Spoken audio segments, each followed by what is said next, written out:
Adapun jadwal perkuliahan setiap minggunya adalah hari Senin dan Selasa. Hari Senin jam 7 sampai jam 8.40, hari Selasa jam 8.50, jam 10.30. Namun sebagaimana diinformasikan bahwa untuk perkuliahan pada masa adaptasi kehidupan baru ini, kita masih melakukan perkuliahan secara daring atau dalam jaringan. Dan untuk pengantar ilmu pertanian ini saya menggunakan Google Classroom dan tidak sinkronos, jadi dalam bentuk klip-klip pembelajaran yang mahasiswa dapat download atau dapat saksikan. Saya tumpangkan atau saya upload di YouTube. Nanti alamatnya akan dibagikan di Google Classroom sehingga saudara dapat lebih punya kesempatan untuk mempelajari berulang-ulang, baik dari penyampaian maupun bahan presentasi yang juga akan insya Allah akan saya upload di Google Classroom-nya.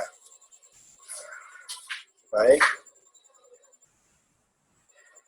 pengantar ilmu pertanian ini kalau saya tidak keliru Profesor Sairi Sagiman sudah memberikan selama 7 kali mulai dari tanggal 14 September tadi. Karena 1 minggu 2 kali, maka dalam 3 minggu setengah saja terakhir 5 Oktober 2020 sudah 7 kali pertemuan. Insya Allah, namun karena perkuliahannya agak mundur 14 September, maka jadwal ujian tengah semester yang awalnya dalam kalender akademik akan diberikan lebih awal, maka untuk semester 1 yang mulai perkuliahannya 14 September, maka ujian tengah semesternya baru akan disampaikan pada tanggal 2 sampai 13 November 2020. Kalau saya tidak keliru, pengumuman terakhir jadwal untuk pengantar ilmu pertanian ini tanggal 2 Novembernya, hari Senin, jam 8 sampai jam 10.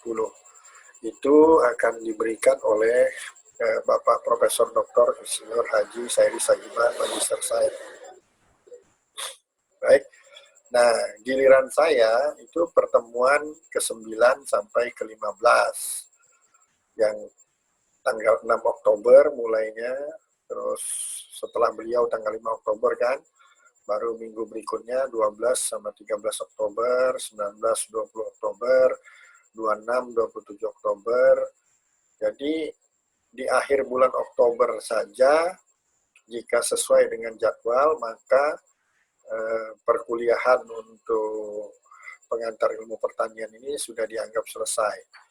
Namun tadi saya sampaikan, karena ujian akhir semesternya baru dilaksanakan, kalau saya tidak keliru itu di awal Desember, maka saudara punya waktu 1 bulan di bulan November, paling tidak yang pertama mengerjakan tugas-tugas yang diberikan. Prof. Sairi mungkin sudah memberikan juga tugas kepada saudara, dan saya juga akan memberikan tugas untuk mata kuliah ini tetap di dalam Google Classroom. Saudara bisa lihat nanti itu. Jadi masing-masing dosen punya proporsi nilai untuk tugas, baik Prof. Sairi maupun saya sendiri. Nah itu silahkan dikerjakan. Tidak harus menunggu November sebenarnya. Nanti kalau tugas itu sudah diupload di Google Classroom, saudara sudah bisa memulai mengerjakannya. Demikian untuk rencana pertemuan. Mudah-mudahan kita selalu diberikan kesehatan, sehingga apa yang kita rencanakan ini dapat berjalan sebagaimana mestinya. Nah, ini perlu saya sampaikan, pada waktu mengawali perkuliahan, sebelum perkuliahan dimulai, biasanya tim dosen itu Karena untuk program studi ilmu tanah ini ada 4 dosen untuk 2 kelas, kelas A dan kelas B, mencoba merumuskan kira-kira untuk semester gasal tahun akademik 2020-2021 untuk topik pengantar ilmu pertanian ini apa yang akan disampaikan. Nah, disusunlah ini ada 7, 8, 9, 10, 11, 12, 13, 14. Ada 14 topik yang akan diberikan kepada mahasiswa yang mengambil mata kuliah pengantar ilmu pertanian atau PIP semester gasal tahun 2020-2021.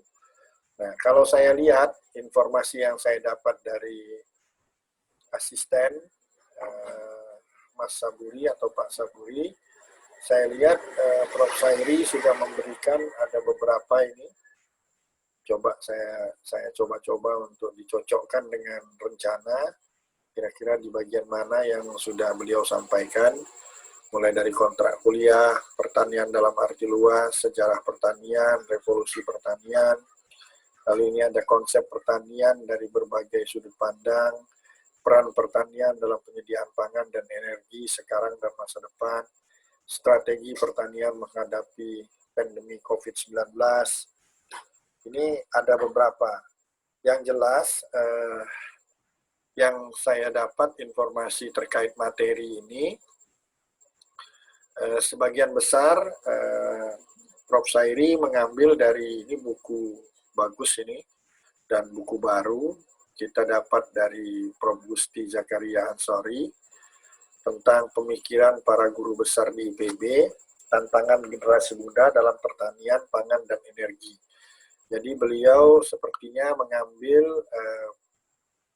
materi perkuliahan mulai dari yang ke-1 sampai ke-7 dari buku yang termasuk baru ini.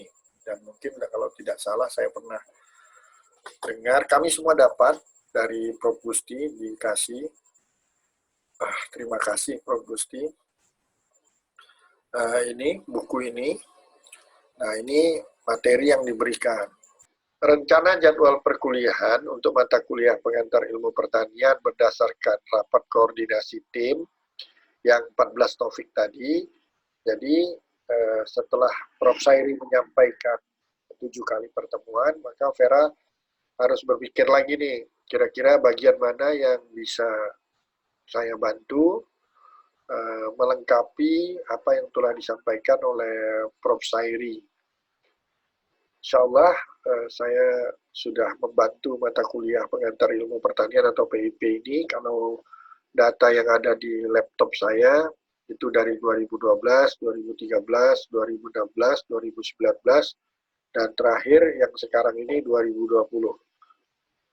Coba kita lihat berdasarkan ini pengetahuan yang saya miliki, saya akan coba nanti menyampaikan kira-kira topik-topik yang terkait dengan melengkapi materi yang telah disampaikan terlebih dahulu. Yaitu yang pertama yang saat ini pendahuluan, ini terkait dosen, materi, pedoman akademik terkait SKS, penilaian dan ketentuan penilaian.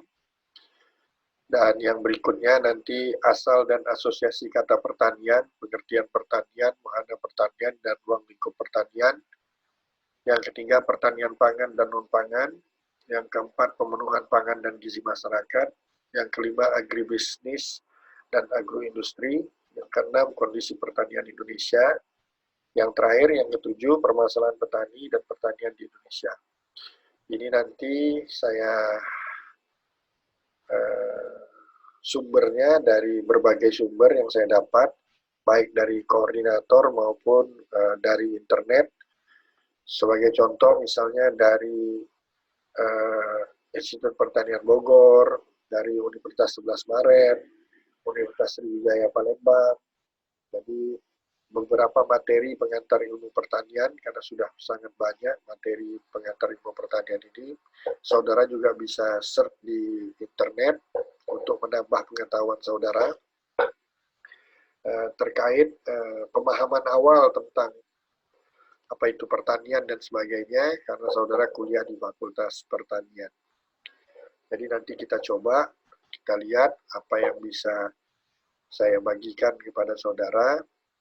Dan mohon maaf kalau mungkin nanti seolah-olah atau memang betul terdapat pengulangan dari materi yang sudah disampaikan oleh dosen yang sebelumnya. Baik, ini yang perlu juga saya ulangi atau saya sampaikan kembali, walaupun mungkin dari Prof. Sairi juga sudah menyampaikan. Ini berdasarkan buku pedoman 2019-2020, karena yang 2020-2021 kita belum peroleh, masih dalam proses pencetakan. Kalau dilihat di halaman 26, berdasarkan buku pedoman ini, pelaksanaan penilaian melalui langkah sebagai berikut. Hasil pekerjaan ujian, tugas, aktivitas dinilai 0 sampai 100. Nilai suatu mata kuliah adalah nilai gabungan dari kegiatan tatap muka atau aktivitas. Nah, kalau yang saat ini, kondisi new normal ini adalah mengisi presensi kehadiran. Ada sebagian dosen atau misalnya kalau Prof. Sairi kuliahnya sinkronus, artinya langsung dengan Google Meet. Sedangkan saya, mohon maaf, saya tidak pakai kuliah sinkron, tapi unsinkron. Jadi saudara hanya melihat klip-klip video yang saya buat dengan pertama pertimbangannya kuota mahasiswa. Kalau untuk pertemuan langsung mungkin agak berat. Yang kedua dan yang terpenting adalah kalau dia dalam bentuk rekaman ini, saya harapkan saudara bisa menyimaknya untuk berulang-ulang. Jadi saudara download, saudara bisa mengulang untuk lebih memahami. Dan materi PowerPoint-nya juga insya Allah dalam bentuk PDF akan saya bagikan di Google Classroom. Nah, tatap muka ya, itu nilainya 10%. Tugas terstruktur, baik mandiri atau ini dari masing-masing dosen nanti, biasanya memberikan tugas ini totalnya 20. Nah, ujian mid semester atau tengah semester setelah 7 kali pertemuan itu bobotnya 30%. Dan ujian akhir setelah seluruh materi disampaikan, 14 kali pertemuan adalah 40%. Jadi inilah kumpulan atau akumulasi dari nilai-nilai yang akan saudara usahakan untuk mendapatkan nilai yang terbaik. Untuk bisa ujian, ini dalam buku pedoman halaman 22-23 itu dikatakan bahwa paling sedikit telah mengikuti 75%. Jadi saya sampaikan lagi, para mahasiswa jangan sampai lupa mengisi presensi kehadiran. Jadi itu sebagai patokan karena kita tidak ketemu langsung, jadi tidak ada DHK dan absen kolektif, jadi hanya mengandalkan presensi itu. Jadi jangan sampai, atau kalau ada yang masalah terkait presensi segera lapor ke grup WhatsApp yang dibentuk oleh dosen masing-masing. Nah, komponen-komponen nilai tadi awalnya pernah dipakai sistem acuan normal, namun sejak semester gasal 2001-2002 kita semuanya sudah pakai penilaian acuan patokan, di mana jika saudara mampu mengumpulkan 80-100, mudah-mudahan semua mahasiswa dapat memenuhi ini, akan masuk golongan sangat baik, nilainya A, bobot pengalinya 4 maksimal. Namun karena satu dan lain hal, misalnya saudara cuma bisa 70-79 kategori baik, dapat B, ini pengalinya 3. Jangan sampai saudara 60, 69, 50, atau bahkan gagal. Tidak ada pengalinya. Jadi berusaha, mahasiswa ini, walaupun kondisi seperti ini, malah saudara punya kesempatan banyak untuk belajar di rumah, kumpulkan informasi sebanyaknya, semua materi yang disampaikan dipelajari dengan baik, insya Allah saudara akan dapatkan nilai yang sangat baik. Mungkin itu yang bisa saya sampaikan sebagai pendahuluan. Alhamdulillah, terima kasih atas perhatiannya. Mohon maaf jika terdapat kekeliruan, semoga bermanfaat bagi kita semua, khususnya para mahasiswa yang mengambil mata kuliah pengantar ilmu pertanian. Wabillahi taufiq wal hidayah. Wassalamualaikum warahmatullahi wabarakatuh.